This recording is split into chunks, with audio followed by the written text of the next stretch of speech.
Hey, yo, it's me, Pops Van Marmalade, and you're watching the Comics-Related Madness Network. Huh? So come get some. CromCon. CromCon. Hey, we want to shout out to our sponsors, Daytona Beach Comic Con. If you are a fan of comic books, if you're a fan of comic book conventions, and if you like meeting comic book creators and getting comics and comic-related stuff, then you need to make your plans to attend Daytona Beach Comic Con. This year's show is September 9th and 10th. Silverline will be there, so you should make your plans to be there too. We'll see you there. If you like comics and find yourself in the Orlando, Florida area, doesn't everyone come to Orlando at some point in time to see the House of Mouse? But when you're here, you need to make it a point to visit Coliseum of Comics, especially the one on East Colonial Drive. They carry Silverline comics, even a limited edition Coliseum of Comics version of our comics. So, when you go, be sure to ask for Silverline Comics and tell them we sent you. OCD stands for Orlando Collector Deviants. OCD, Steve and Trish, they're a family of geeks who promote geek things, particularly those around the Orlando, Florida area. They're big supporters of Silverline, and we think you should be supporters of theirs too. Go give them some love. If you are an independent comic book maker and you need to get your independent comics made, you need to look no further than Kablam! Kablam Digital Printing. They print our books, and they do a bang-up job. They're not only trusted by Silverline, but many, many independent comic book makers. Head on over to kablam.com and see for yourself just how easy it is to have your comic printed by them. And tell them Silverline sent you. Hi, this is Tim TK, host of That Silverline Show on Tuesday. Join us at 11 p.m. Eastern, 8 p.m. Pacific every Tuesday night as we discuss pop culture and the joys of making comics. Hi, I'm Barb Kilber, co-host of Silverline's Wednesday Wham. Join us each Wednesday night as we discuss comics, literature, movies, and anything else that may catch our attention. I'm Roland Mann, and I host Silverline's Silver Sunday. Join me every Sunday at 8 p.m. Eastern as we make mine Silverline.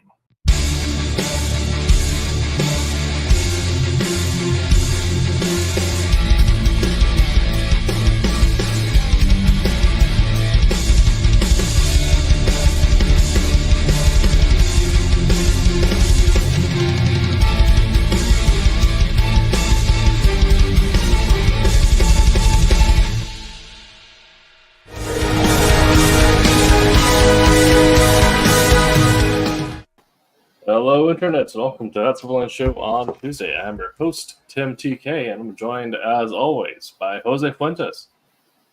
Hello, everybody. And David Rios. Hello. And tonight we're going to be talking about how to make it in comics, what that really means, and then the process they're on if you're just starting out in industry, so you kind of know your major points along the way. But first, as we always do, as creators, our entire life pretty much is regurgitating that which inspires us, amuses us, and creating some sort of pastiche along the way. So, Jose, what have you been reading, watching, or playing this week? So funny, I started reading DC Who's Who. It's a comic book that came out in like the late 80s. And I used to have, like, if you think over the course of my life, I've had like several, like 3 or 4 times. And I think I may, as a whole, have had all of them, but never all of them at once. So I started making a list, and now I'm working on trying to collect them all and just going through them again. And they're just a great source of like classic, like Silver Age, DC comic, like heroes and characters and whatnot. Like their backgrounds, their powers explained and stuff like that. I grew up on it and I love it. Nice. And David, what about yourself? I have not turned the TV on in well over a week, so nothing on TV. I've just been working on this book and reading more of the Krakoa stuff. Nice. And just coming along on that. And no games either, though I am a little shocked at the news of the $700 PlayStation 5 Pro without a disk drive. I've always been a big PlayStation fan. Sure. But I do have Xbox and stuff. I have a lot of gaming systems. So it's a little surprising that it's going to be so much, but it is what it is. Either that'll work or not. I mean, if you kind of think back to like the PlayStation 3, I think the original one was somewhere around $600, Yeah. something like that. Yeah. And then you had like the I don't know if you remember this, but like the Panasonic 3DO that came in at about a $700 or whatever price tag initially, and then they pretty much dropped it in half. I was gonna fairly say quickly. it dropped significantly. Yeah, I do have one of those too. So Nice.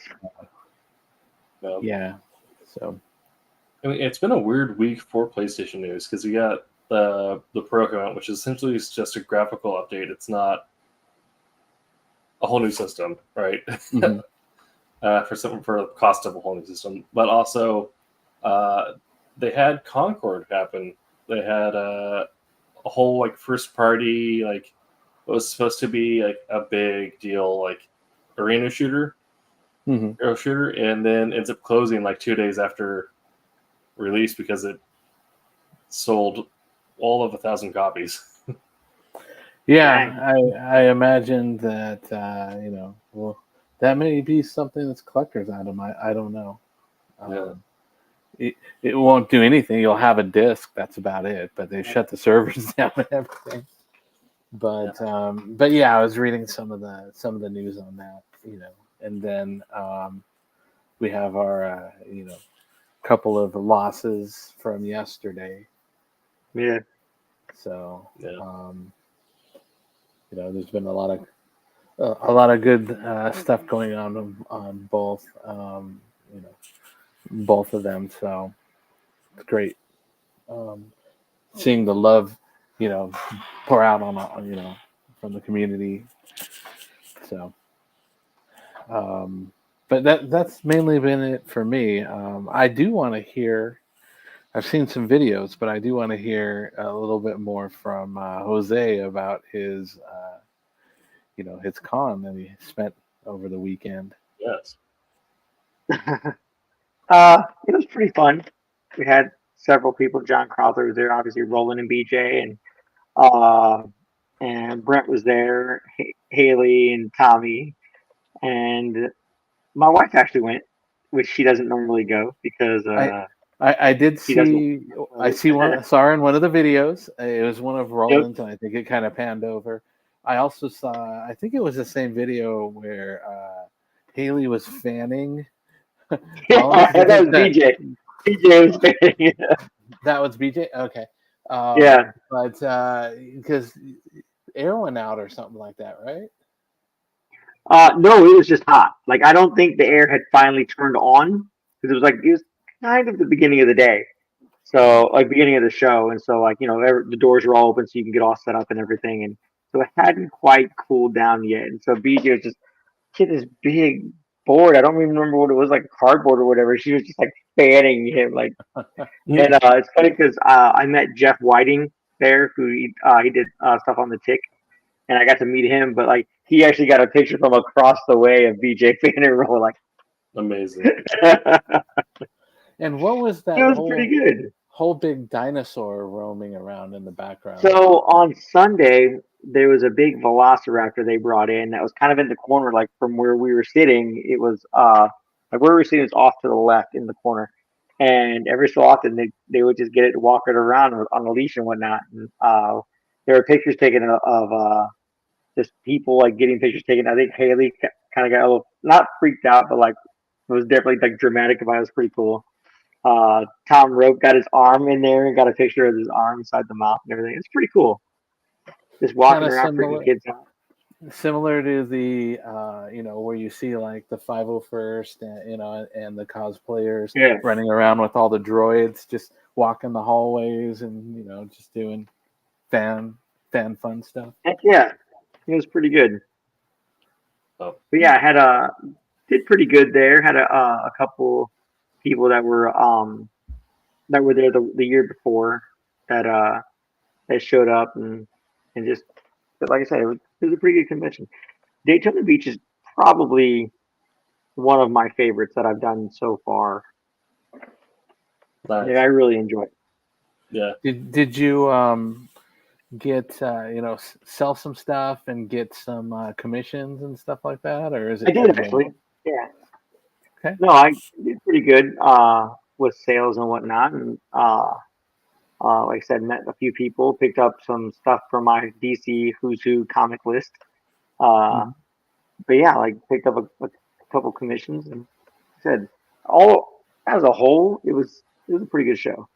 Yeah, good, and I'm sure. I'm hoping that Roland did pretty well too, and pretty good. So cool. I'm pretty sure everybody Roland talked to, he knew already. I'm telling you, that man knows everybody. I'm fairly certain that a person worked in comics at all in the 80s or 90s. Roland, in either Malibu, New York, or Florida, Roland knows them. Listen, I tell him every time, it's like, you know everybody. He's like, I don't know everybody. Haven't been proven wrong yet. So, just saying, Hefe, you know everybody. Absolutely. Well, cool. Thanks for sharing your experience that you had. It was very fun. As for myself this last week, I have started earnestly watching Adventure Time. Okay. I've seen episodes here and there. Yeah, so I've seen Again. episodes here and there, but I've never actually watched it all the way through. So this is my first time actually like watching through the series. Okay. Yeah. Nice. So if you follow my Instagram, you saw that I did a pen and marker doodle of Finn. That's what I'm talking about. Yeah. And outside of that, haven't really been reading much. I haven't had the mental capacity to read just with work the way it is. The joys of having a day job in comics. It's amazing how that just gets in the way of everything, isn't it? Yeah. But I have had a few, hours here and there, or even at work, to play Age of Mythology Retold. They finally put out a remake of the classic strategy game, Age of Mythology. So Nice. we found that's on Xbox Game Pass or PC Game Pass, and it does the whole cloud streaming thing. So if you have several people in an office during a dead hour and you just want to, everyone has their subscription active. Okay. Yeah. So yeah. Like you were working, I swear. Exactly, yeah. I mean, if the reports are done, is anyone there to actually see your work? Right? Yeah. So that's been what I've been up to. Nice. That's how it is, Tim, corrupting your fellow coworkers. Exactly. No conventions on this end yet, but I am getting ready for KimuraCon in Portland in a couple months. So if you're in the Portland area and are going to KimuraCon, come find me in the halls or in the media hall. There you go. Right. Yeah. That's cool. Okay. So like I said, tonight's topic is how to make it in comics. So I guess first I'll open this up by saying that not everyone has the I got a pop up there. Okay. StreamYard is dying. Sorry about the delay. Okay. So not everyone has the same definition of thanks, Pops. The same what's I thinking of? Not everyone has the same definition of what making it in comics looks like. So some people may have their ideal level of success is having a publication hit so many copies on a run working on a book for so many years.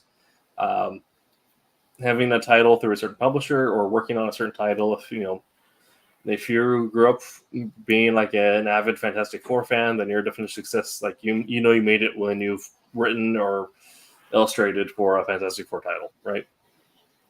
However, it's going to look different for everyone. I will say that if your definition of success is strictly monetary, I would advise you to look into an industry other than comics. Look into something else. I know. Yes. Some people it's been very, very well for, but that's very limited and very hard. Yeah. A lot of a big thing of talent, timing, and a lot of who you know, and opportunities and all that stuff. Unless all the moons line up, Right. it's very difficult. So. Yeah. You could always, get very lucky by like just cutting your teeth for a while and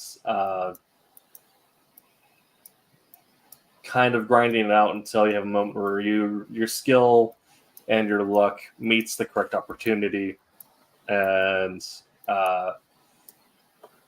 then you end up developing a professional connection from there. Or if you really, the way to get like the best monetary success from comics is to have gone to school with an editor at Marvel or DC, and just kind of have that outside of work friendship. But then, well, I know that, like, and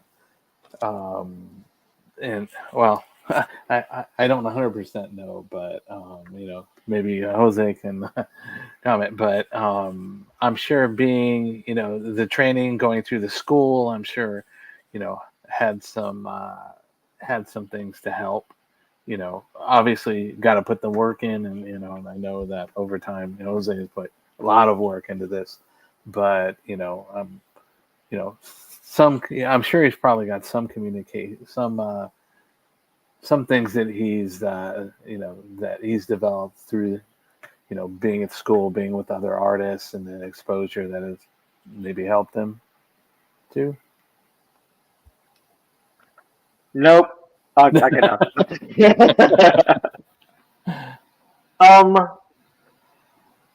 What to me, what I got out of most wasn't necessarily. I know there were several classmates that they kind of went into it with the idea like I'm gonna get a job with Marvel, or I'm gonna get a job with DC directly out of school, right?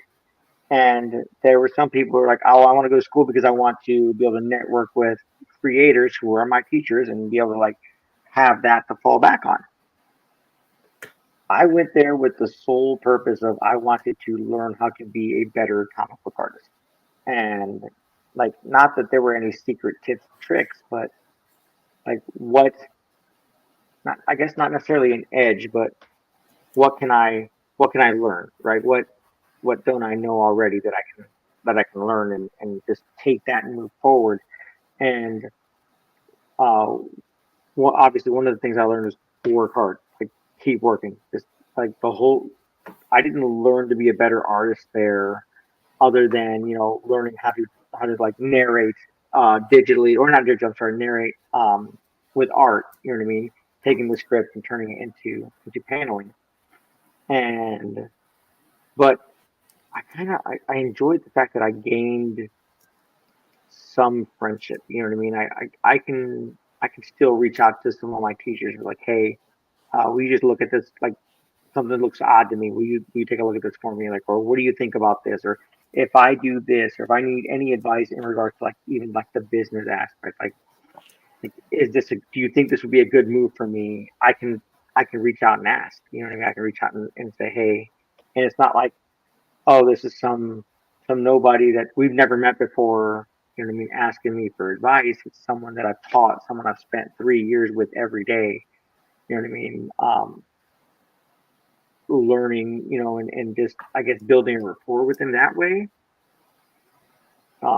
It also helped me to be able to like communicate. I wasn't a very good talker when it came to like like conventions, or even like, I guess, trying to express myself or ask for what I might need, right? Like, hey, this doesn't look right. Can you help me out? Like, I would honestly never say that to someone. Like before I went to art school, but the idea that I could ask for help and people can actually like help, like people can actually like give me advice, and that to me that was huge. You know what I mean? In regards to Yeah. like that helping me make it, yeah, a little bit. I mean, I still have some. I still have connections there that I can call up. You know what I mean? I still get emails from our career advisor. You know what I mean? So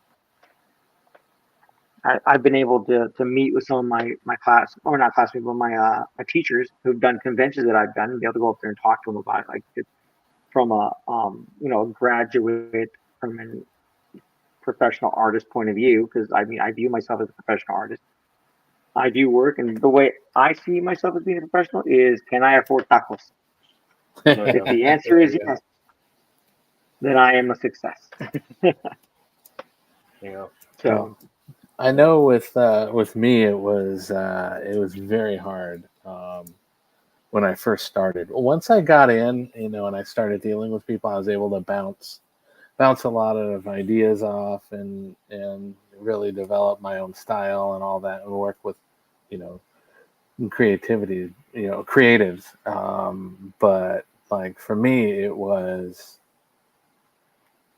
very tough. It was a lot of everyday calling, and I had a little bit of exposure because I was in a comic shop that was local to the area, and I had seen and talked to a couple of people here and there that you would come in, but for me, it's like, when I started, I just kind of threw everything to the wind. I went out and bought a Mac, and um, ended up scanning some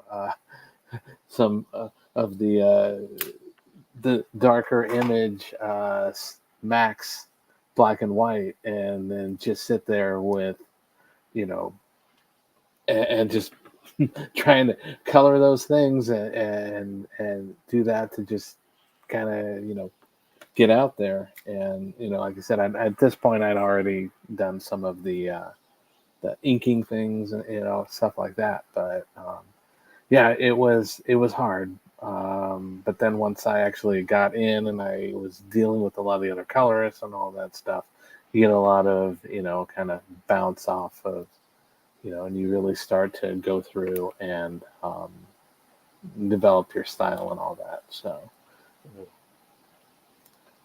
Yeah.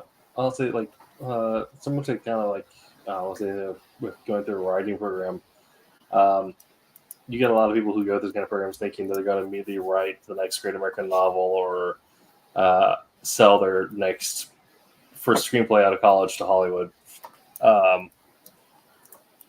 And largely not the case. I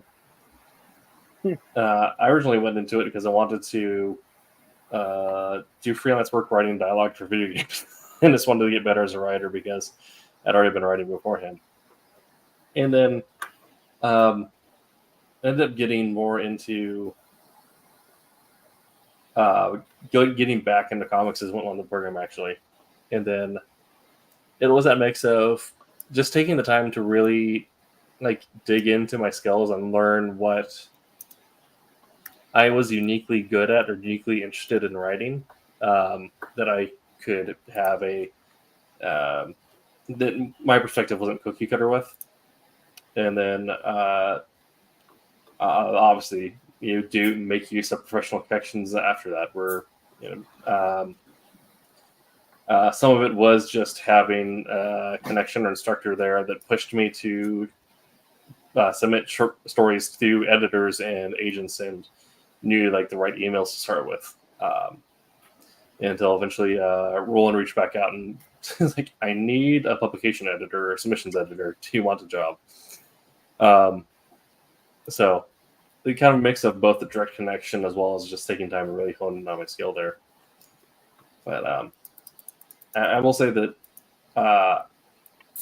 the same level, well, maybe not the same level, but the core skills of learning how to write or illustrate, you could probably start with by teaching yourself, looking at online resources, and then joining a workshop. I'd say the primary purpose, like benefit you get from a college level program, is the professional level connections as well as the professional level critique, because it is this at whole other level. But again, it is you're still making some use of some sort of connection there.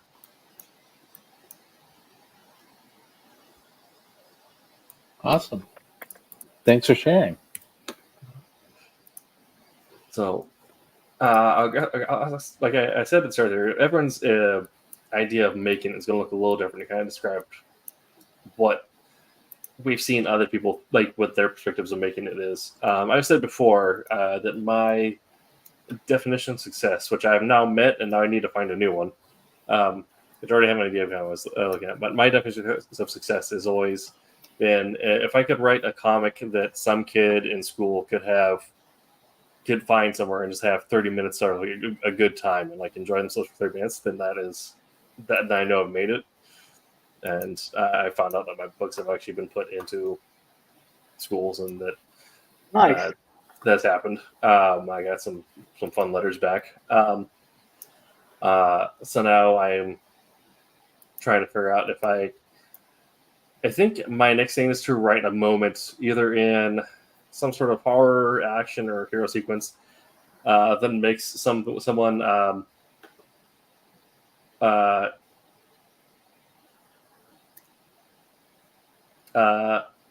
state an explicit out loud or tweet at me an explicit and say like, "This was effing awesome."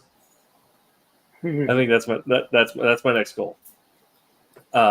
So I'll ask you guys, what is your definition of making it? When do you know that you have found your personal success, and are you already there? Kind of like I said, now it's just a matter of continuing to grow and expand beyond that. Well,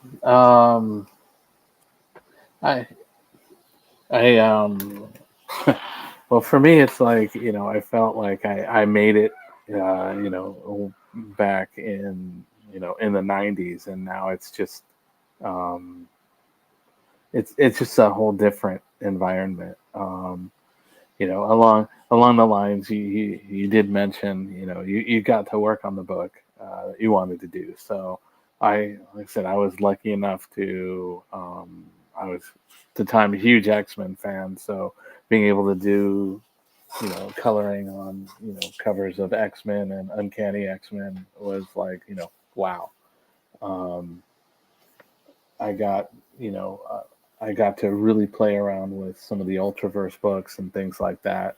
And then, doing the 3D, type Fleer cards and stuff like that. It was like, wow, okay.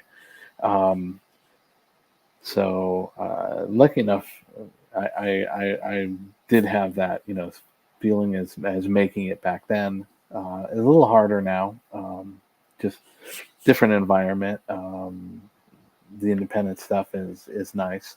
There's some cool stuff that I can do.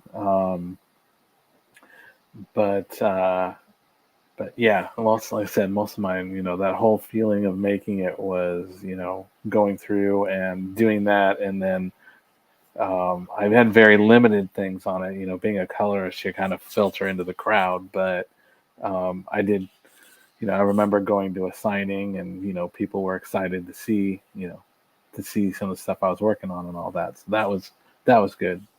But I don't know. I heard several artists say it, and obviously it was a joke, but like, oh, you made it when someone creates a fake Instagram account in your name. You know Oh what I yeah. mean? So I haven't found mine yet, so clearly I haven't made it. But just the idea that for me, the fact that I can sit down and I can work, it doesn't matter like how much money I make doing what I do, as long as I can do what I do. And to me, success is truly, when my kids would tell their friends, "Yeah, my dad's a comic book artist." You know what I mean? And whether their friends believe it or not, I mean, my kid, when I hear my kids are proud about what I'm doing, I'm proud that I work on comics and stuff that they can actually show. Yeah, this is what my dad did right here. To me, that's success. But I have like 87 kids, so Yeah, the ever-growing family. I haven't right. found a fake Instagram account either, but I did have I did mention this before. I did have that person who basically took a page that I colored and then recolored it and put their signature on it. Oh yeah. So maybe that's probably the closest I'm going to get to a Right. fake Instagram account. Yeah. I think the equivalent of that is I did find a while ago I published an anthology of short stories, and a while ago I did find it up on a pirate site. Oh, so you've been pirated. All right. Yeah. So I'm sure it was like chock full of malware and like definitely like bricked some people's computers, but someone thought it was worthwhile to make you a fake pirate copy of my book, so that was available for free on Amazon. So When your work is being used to corrupt other people's computers, you know you exactly, made yeah. it. Yeah.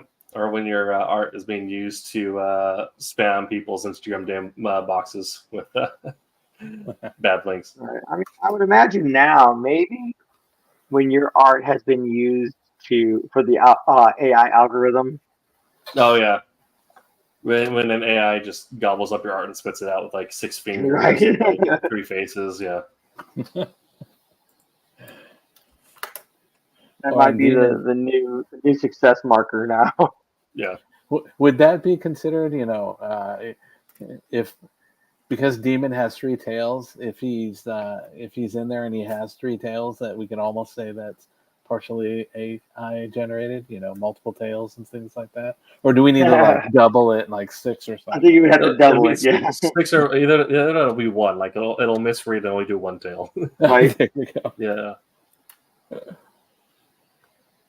Okay. So, kind of after we had this discussion, obviously we've been in this for each of us for a few years now, and different levels of a few years. Of course, David's still being fresh in the game. But the process of getting there, I'm sure for everyone like myself, has been a process of trial and error and constant learning and just trying to knock at every door you can find. Some doors you realize you don't want to go into, other ones are fine. But what has been some of the stories or takeaways you've had from kind of that growing process of starting out in comics or starting out in the creative field in general, maybe even before you really broke into comics and before you hit the point where you've considered yourself as making it? I know for me that was kind of a moment of writing 2 full novels that will never see the light of day. Before realizing like, oh, this is not what I want to do necessarily, which is a huge time commitment for something that I do not want to invest in. But right. But during that process, I learned a lot of things about pacing, developing character backbones,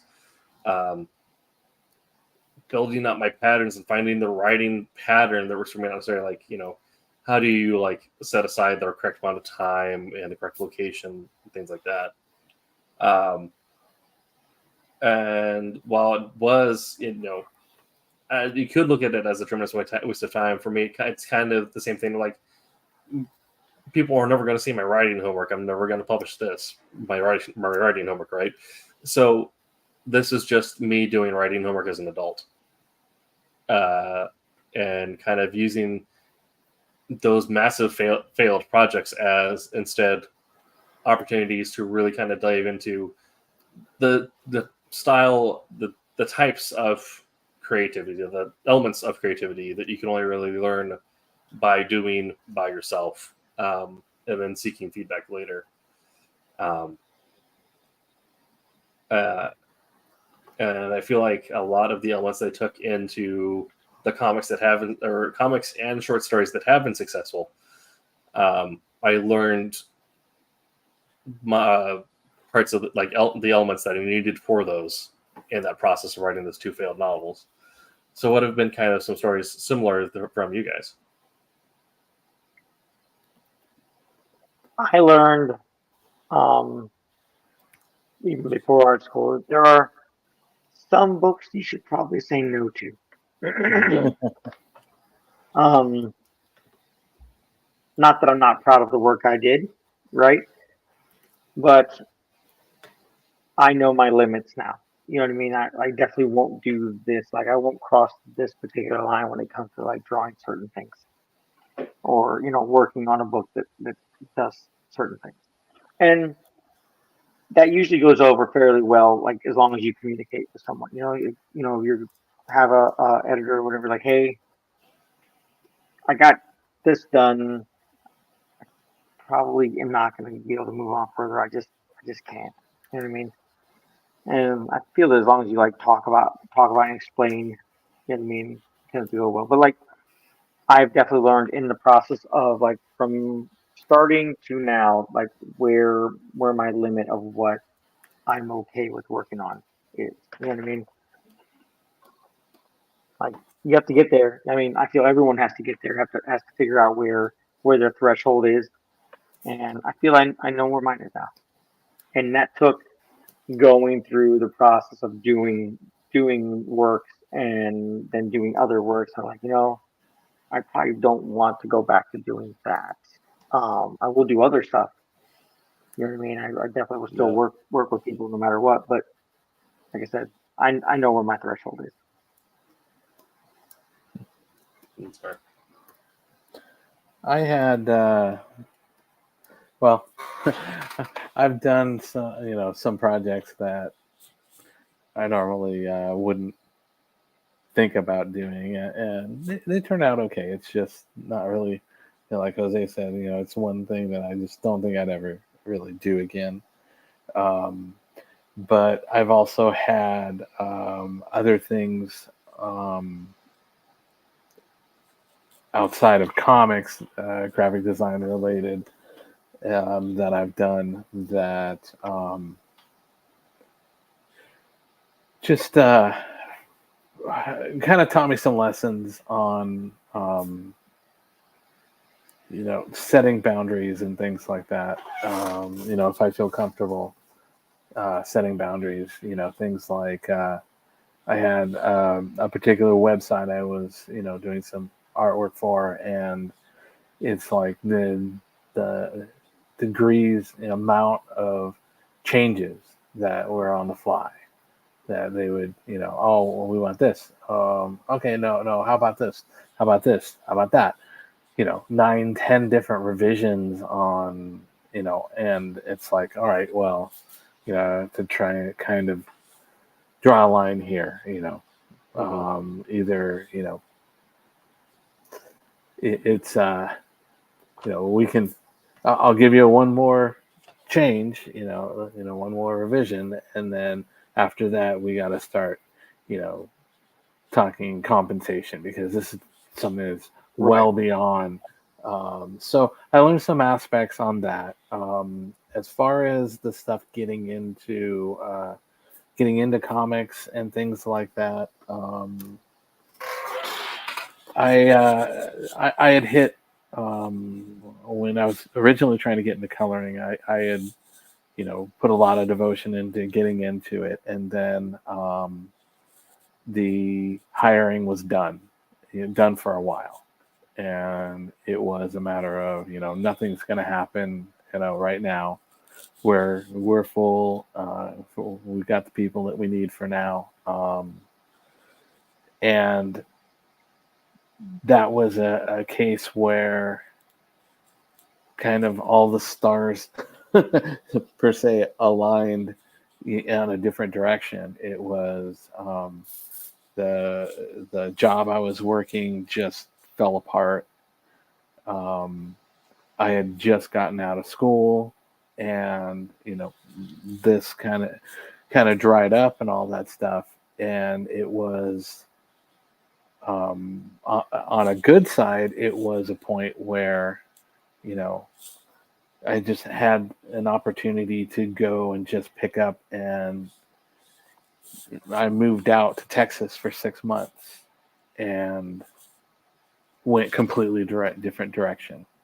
I went and I went with temp agencies. I went in the electronic, the soldering and stuff like that. Just completely different from where it was, and I I learned a lot. I jumped into that. I was pretty successful at it.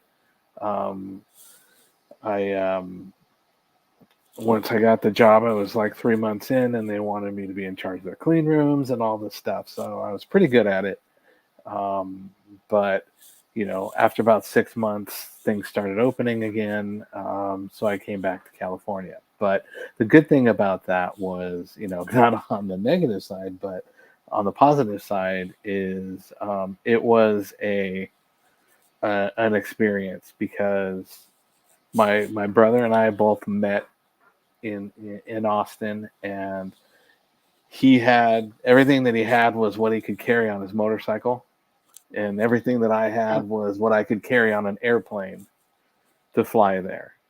So it was a 6 month of rebuilding your life and all this stuff, give you a perspective on things. Kind of drove me more when I got back, to really invest and try to make this work. And ultimately, it paid off. But it gave me a good perspective. I was always somebody who I could take care of myself. And, when I grew up, a lot of times I was, when I was 9, I was by, my dad was working all the time, and it was just him and I. So I learned the whole thing of independence and get up and get yourself to school, do your own homework, do all this stuff. So I was familiar with, living, on my own within this little bubble. But going out there, it's like my brother had a day job, I had a night job. I very rarely ever saw him other than like on the weekends. But it gave me a good perspective and a good growing experience that I could learn from it and come back here. So it was overall, it was a good positive. So Yeah. Kind of like tailing off what you said there, David. I feel like I'm going to kind of like trail off into two different thoughts here and then try to unify them at the end. I feel like kind of falling off of what you just said there. I think there's something that is fairly well agreed upon by several people and in several creative spaces, that the biggest determiner of people who make it in creative spaces are people who do the work. They just kind of like put their nose to the grindstone and just create whatever they're trying to create and do so again and again and again. However, to quote Brendan Lee Mulligan, I feel like in order to rationalize the world at all and remain sane, you have to believe that a tremendous amount of luck is involved in any success story. And I mean, I feel like it really is that combination of things where Wolf Hunter didn't make it into a school where some kid read it and had a good time. If I didn't meet Roland, if I didn't go to Full Sail, if I didn't see a 15-second YouTube ad at some point while I was attending community college and working at an auto dealer, right? So obviously, like, the right ad at the right place at the time, like, tremendous amount of luck involved in all of that. Just the right opportunities aligning themselves to give me that chance. But then I spent the time, I'm just tooting my own horn.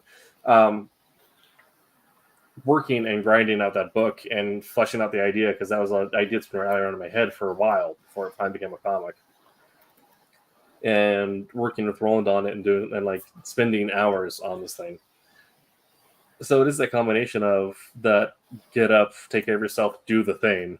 So when you have that lucky moment, you're fully prepared to capitalize on it. Well, I was thinking about your experience that you were talking about with your, couple of novels that you wrote that, that aren't going anywhere or anything. But I have to turn around and say that, from what I've seen a lot with writers, in multiple things, not specifically comics, but I don't think that even those books that you kind of filed as whatever, as kind of written off, I think there's still little pockets, and it's stuff that one you've learned from to say this didn't work or this did work, but then also, you still have the ability that maybe at some time, in your life that you may want to revisit these and, rebuild them completely different. And, go through because, you see a lot of, or I've seen quite a few stories with writers that have had an idea that's just been there for 15, 20 years. That's just sitting in the background. They don't do it. They do the stuff to live their lifestyle, make their their current living and all that stuff. But they always bank, and I don't think that any kind of experience that you've learned going through is going to be completely wasted. Right. I think there's lots of things that you can pull from that, and maybe that leads to a maybe maybe your first book didn't work out, but it brought you an idea of a sequel that's maybe a different round of characters. Example, maybe it's your John Wick didn't work, but the ballerina, which is kind of tied to it, may work. Right. That type of scenario where something else may bloom from it. So I mean, that was let me find the name of this guy.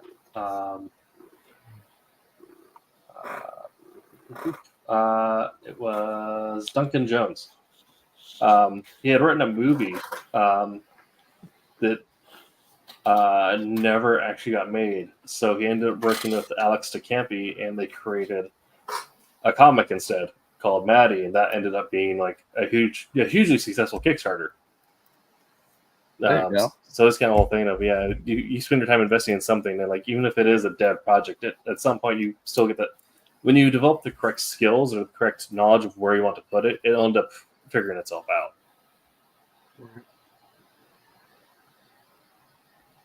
Awesome. So, Those days deep in thought. well, I was just thinking because you were talking about when you had that project, like in regards to like writing, that would be my guess, or that would be creating your own project, your own your own book and whatnot, as opposed. And then David, you said that being successful, you worked on a book that you wanted to work on. You were a big fan of X-Men, and you got to work on X-Men stuff. Like I mean, I've printed my own book. I've made I've published my own book, but I feel I'm more of a success working on somebody else's Sure. because for me, like for that, like it's somebody wanted to use my art style. Somebody wanted to use my works on their book, and yeah, you test, you audition, whatever you want for stuff like that, because you want to get on a project. But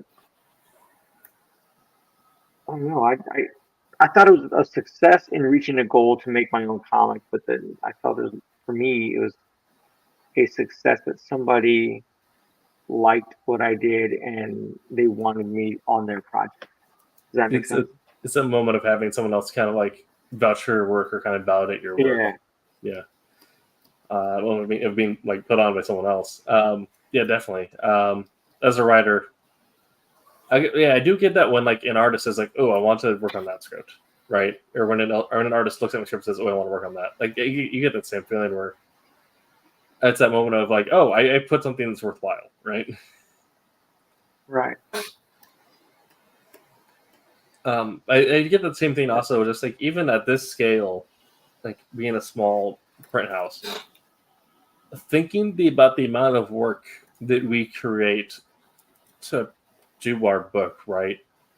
Like writing the scripts, depending on the pace of the writer, um, it's 4 to 8 hours ish for 22 pages, depending on proficiency. Um, uh, when you look at then the artist, it can take a while depending on proficiency, time availability, whatever. But usually, right, 22 hours is being generous on the light side. Right. Inking, coloring, and on top of that, lettering, the printing side of it, the accounting, like that's 7 people plus distribution. So, however, people are involved in the diamond supply chain.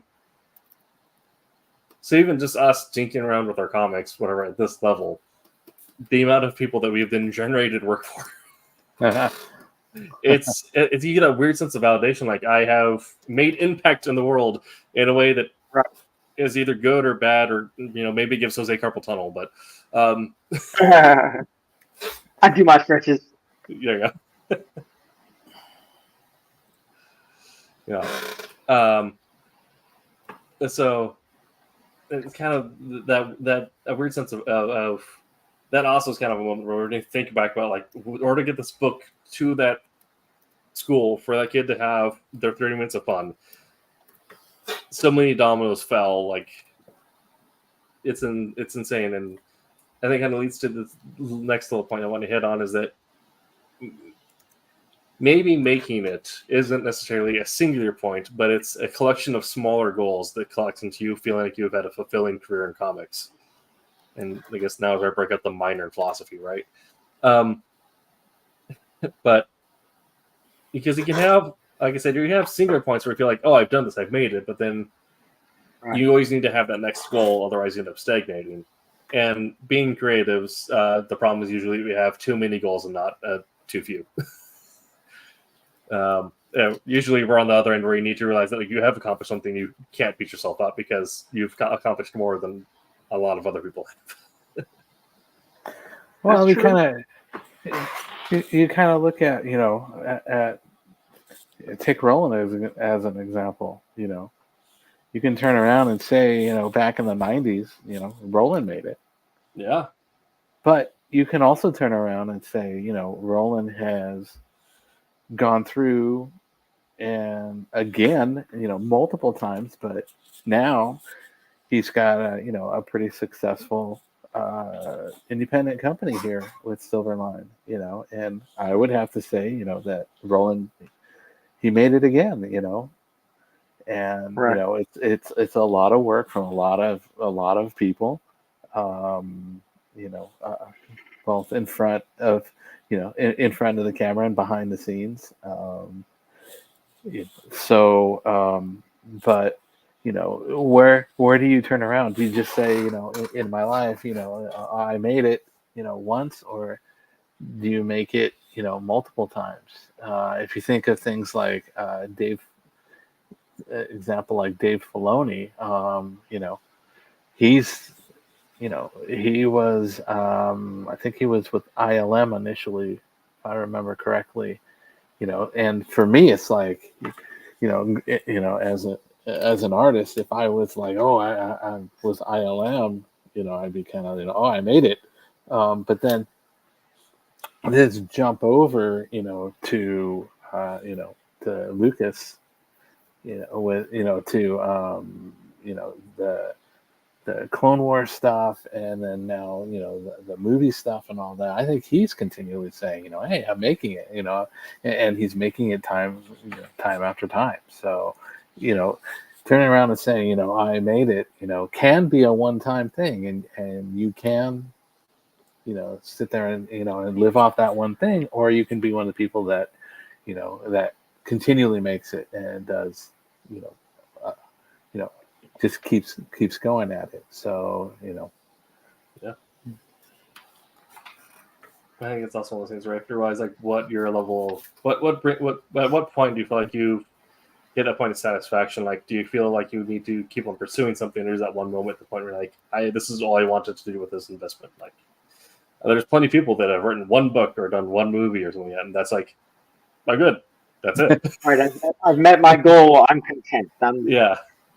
I've met that particular line of my bucket list. Yeah. Or, you might be someone like us who is just going to keep on creating until like Right. then we die, and then hopefully our ghost will keep on writing or something. I don't know. You keep Ghost creating Rider. Yeah. New perspective on Ghost Rider, Right. on a We Ghost don't Rider. care about our health, so we keep going. Yeah.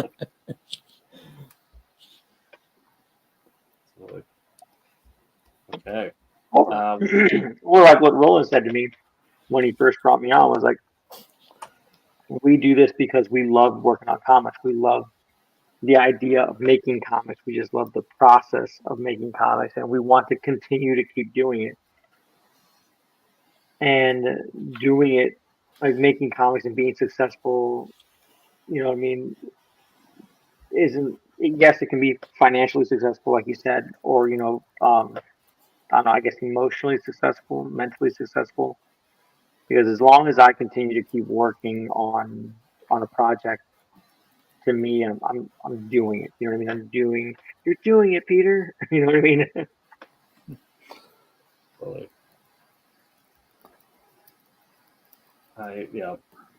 That's been about all the notes that I have for tonight.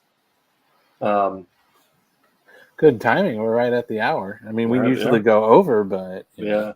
I think that we do have, I think 90 minutes is our limit. But yeah, I'll put forward to you guys. Like, is there any thoughts or anything that you have on the tonight's subject that you wanted to cover or discuss or anything like that?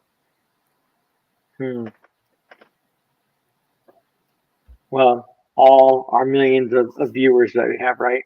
Because we want millions of viewers. We are only successful if we have tacos, and so help us get more tacos. Buy our books. Help us validate ourselves to Del Taco, which is opening up soon, Tim. Yes, and we'll have to do like a Del Taco meet and greet or something. Dude, is there one opening by each of you, or there's one opening by me, and I've not had one by me. I think the nearest one to me is, I think maybe Tampa, Sarasota. It's in Sarasota. But like one is literally opening up in my backyard. I think it's the end of the month. I'm gonna be there. Okay, so we know you love those. There's a Del Taco in Gresham and Hillsboro. So kind of none either next to the convention center, just on like the far ends of Portland on the outsides of it, or the convention center. So I like to drive. If enough people want to do in the Northwest want to do a Del Taco meet and greet at KimuraCon, we will drive out to the Gresham Del Taco. Hey, I sent in my application for Emerald City Comic Con, so just know, Tim, I'm camping in your backyard if I get accepted. Yeah. Oh, there's a Del Taco in Vancouver. So, where's Emerald? Where's Emerald Comic Con? I believe it's in Seattle. Yeah. So we'll do a meet halfway in Vancouver and go to the Del Taco there. Going to a different country for Del Taco. Just for Del Taco, yeah.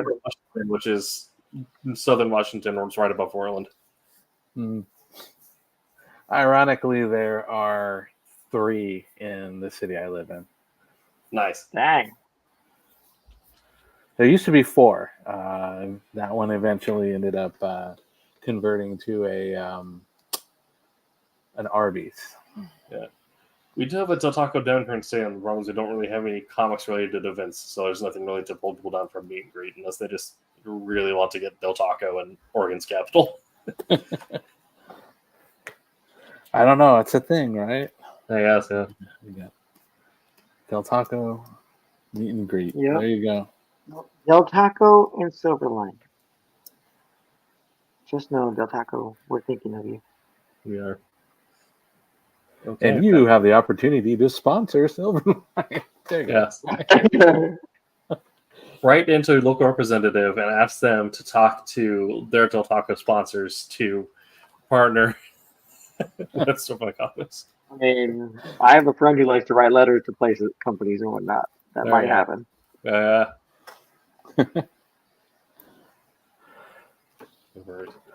That would be awesome. Anywho. If that is all we have, then Dave, did you have any thoughts or anything you want to cover, or are you pretty well satisfied with what we've said tonight? I'm pretty satisfied with what we said. I do have one thing to say. I really do. I'm kind of digging your shirt. Oh yeah, the Hot Topic anime shirt. Yeah, I'm like, I can only see the head, but yeah. there you go. There you go. Yeah.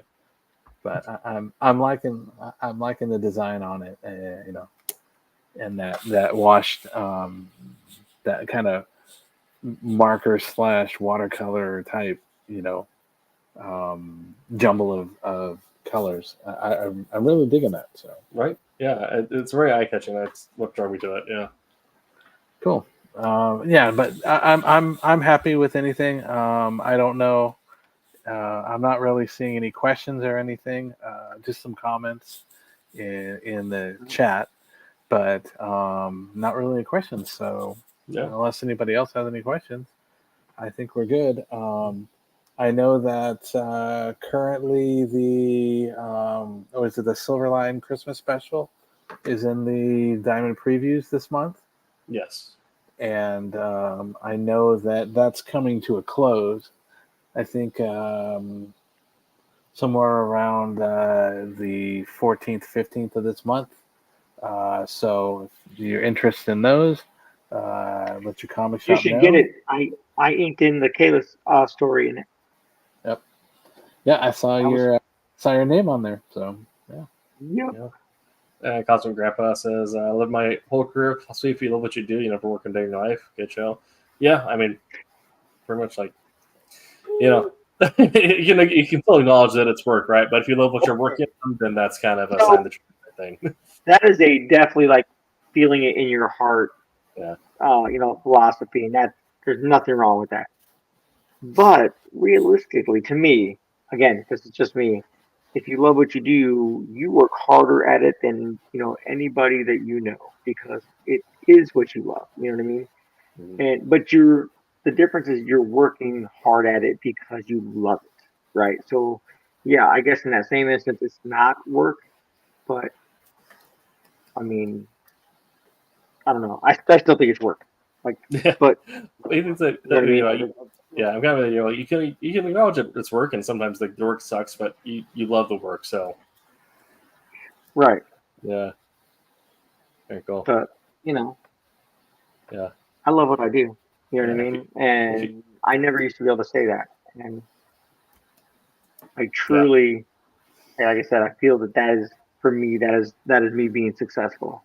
You know what I Yeah. mean? So I wake up feeling blessed. I make myself breakfast. I sit at my desk. I work. I feel blessed. I get up and go pick up my kids, and I'm bothered because they interrupted my work. No, just kidding. I do love my kids. Yeah, I think Oh, we pretty much figured that out.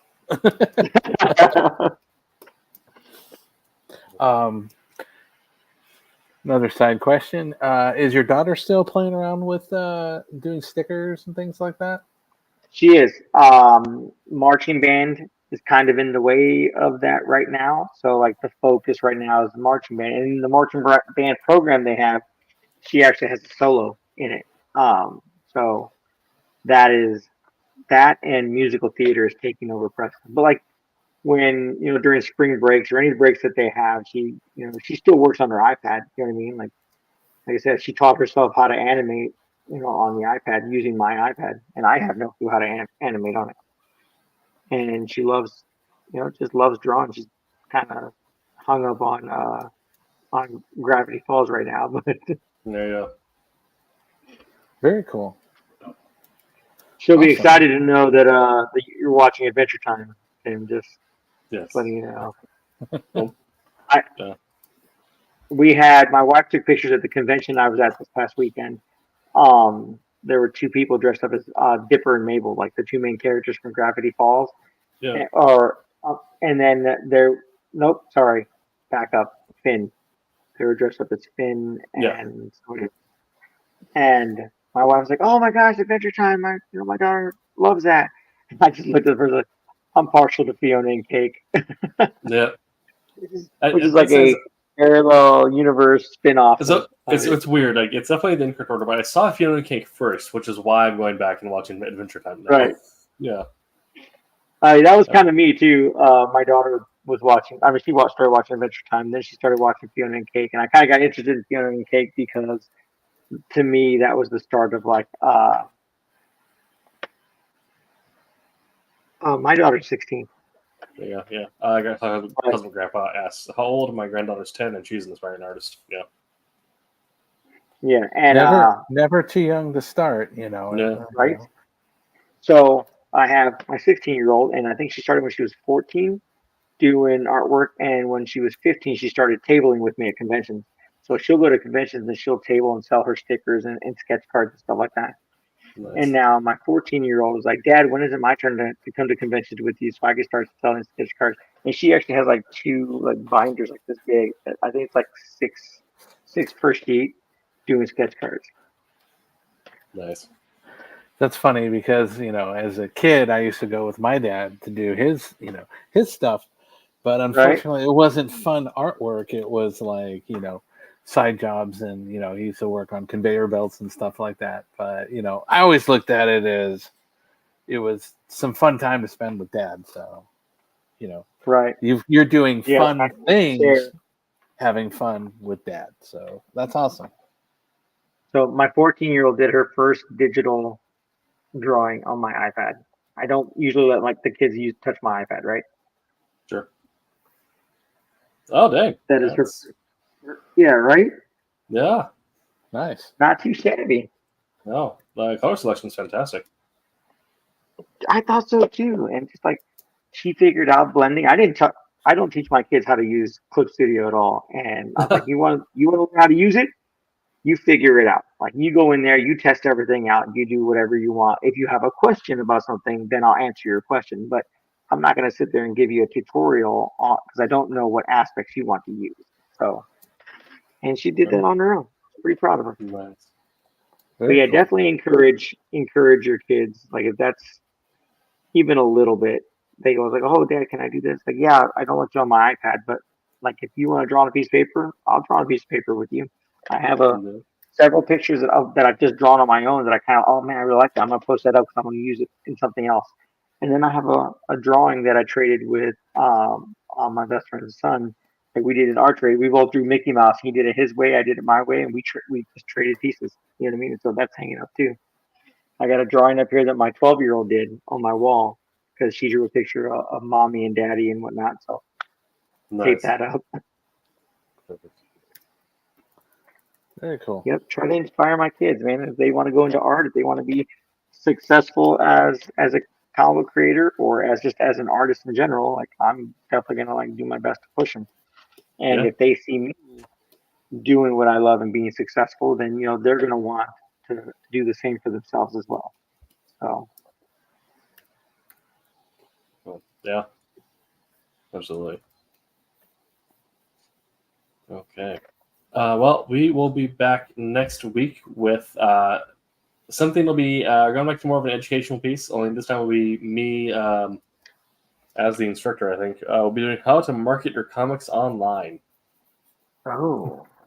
So if you don't follow the show, I am the creative director and chief marketing officer for fairly large brand out here, so I'll be using some of my day job expertise on how you can make the most out of search engine and social media marketing for your comics. What works, what doesn't, and kind of how to make the most out of your marketing budget, even if it is only $50 to $100. Yeah, I think that's definitely to be more your wheelhouse than Jose or my stuff. So Dave and I will be taking notes. Yes. Oh, So yeah. let Jose and David prepare some questions on thoughts that they've had and things that they want to figure out. And Right. I won't be doing anything too in-depth like exploring Meta Ad Center. That is a nightmare by itself. But there is a very nice platform for just doing boosted posts, which are much nicer to use. So all that fun stuff. So we'll be back next time doing that. Make sure to check out Wednesday Wham and Celebrate Sunday, 8 p.m. Eastern times on those respective days. We'll be back next week at the same time. So we'll see you then. And until then, There it is. mine's Silverline. Yeah, if I Hey, I'm G-Rod. Make mine Silverline. You heard me.